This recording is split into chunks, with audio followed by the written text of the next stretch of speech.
ఈ లోకములో ఎలా ఉంటుంది అని అంటే, మీడియాలో చూస్తే న్యూస్ తక్కువ ఉంది, ఇది ఎక్కువ ఉంది. ఏది మనదే, క్రైస్తవులది ఎక్కువ ఉందండి. అంటే క్రైస్తవేతర దాన్ని బట్టి అనట్లేదు, నేను క్రైస్తవులకు సంబంధించిన దాన్ని బట్టి చెప్తా ఉన్నా. హితబోధ అనేది ఎక్కడ లేదండి, సత్యబోధ అనేది ఎక్కడ లేదండి. ఎంతసేపు ఒకరి మీద ఒకరు మాట్లాడుకోవడం, ఒకరి మీద ఒకరు చేయడం తప్పితే ఇంకొకరు లేదు. ఎందుకు చేస్తున్నారు ఈ పని అని అంటే, నచ్చినట్టు బోధ చేయడం, నచ్చినట్టు బోధ చేయడం.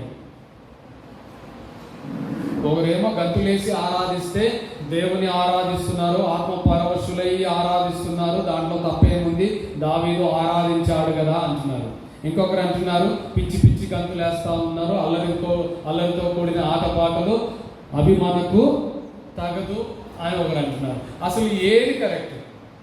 వీరు బోధిస్తున్నారు, వారు బోధిస్తున్నారు. ఎవరి బోధ అసలైంది? ఎవరి బోధ సత్యం?